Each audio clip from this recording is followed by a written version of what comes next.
جائے گی تو ہم اپنا حق رکھتے ہیں کہ ہم اس کو فوری طور پر چیلنج کریں گے۔ ختم ہونے کے بعد ایک اعلامیہ جاری کرتے ہیں، وہ آپ تمام لوگوں کو ابھی ہمارا اعلامیہ جاری مل جائے گا کہ جو ہم نے ڈسکشن کی اس کا ایک اعلامیہ جاری ہوتا ہے، جو بھی فیصلے ہوتے ہیں۔ مین چیز یہ تھی کہ آج آپ نے دیکھا ہے کہ ایک سیٹ کے اوپر ری کاؤنٹنگ ہوئی ہے،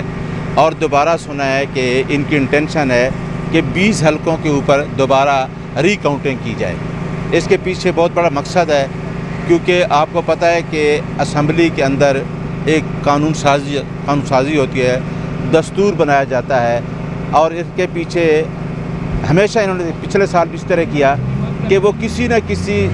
قسم کی ایسی لیجسلیشن کرنا چاہتے ہیں جس سے وہ اپنے مشن کو کامیاب کرنا چاہتے ہیں، جس سے وہ ایسی لیجسلیشن کر کے کوئی ایسی چیزیں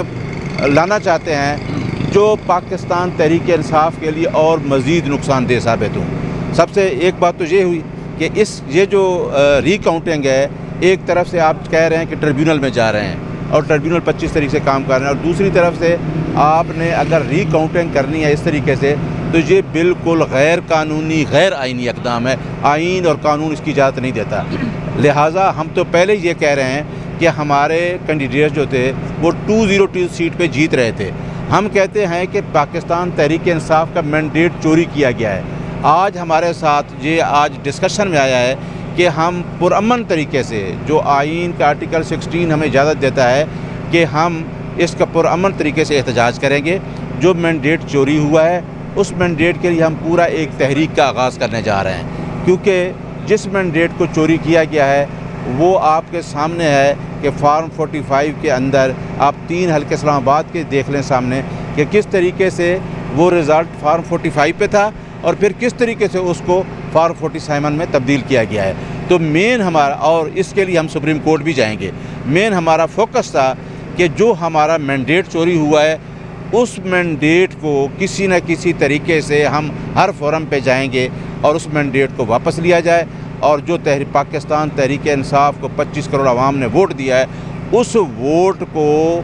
استعمال کرنے کے لیے جو ملک میں حالات ہیں آگے، جو ایک مہنگائی کا طوفان آنا ہے اور جس طریقے سے یہ معاہدے کرنے جا رہے ہیں، یہ ایسی گورنمنٹ ہے جن کے پاس عوام کا مینڈیٹ ہی نہیں ہے۔ شیراز ایک نیوز سے بتائیے گا کہ آپ کے قائد جو ہے وہ اس وقت جیل میں ہے، اور مینڈیٹ چوری سے سب سے بڑا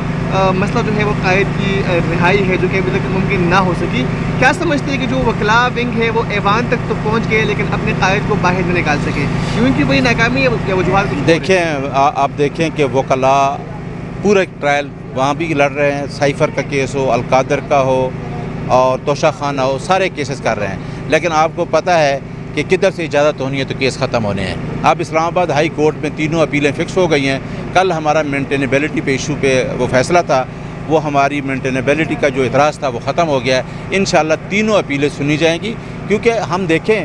ہم نے ہمیشہ آئین کی بالادستی اور قانون کی حکمرانی پہ یقین کیا ہے۔ ہمارا قائد وہ ہے جو 180 مقدمات جھوٹے بھگت رہا ہے، جس کو مختلف طریقوں سے باہر بھیجنے کی کوشش کی، جس کو سسٹم سے مائنس کرنے کی کوشش کی، جس کی پارٹی سے بلے کا نشان چھینا گیا، لیکن کیونکہ ہم آئین کی بالادستی اور قانون کی حکمرانی پہ یقین کرتے ہیں، انشاءاللہ وکلاء بھی کیس لڑ رہے ہیں۔ دیکھیں، کہیں آپ نے دیکھا پشاور ہائی کورٹ میں وہی کیس بلے والے ہم جیتے ہیں اور سپریم کورٹ میں ہار گئے ہیں۔ ہم عدالتوں کو یہ کہنا چاہتے ہیں کہ آئین کی بالادستی اور قانون کی حکمرانی کو ہم یقینی بنانا چاہتے ہیں، اور یہ کیس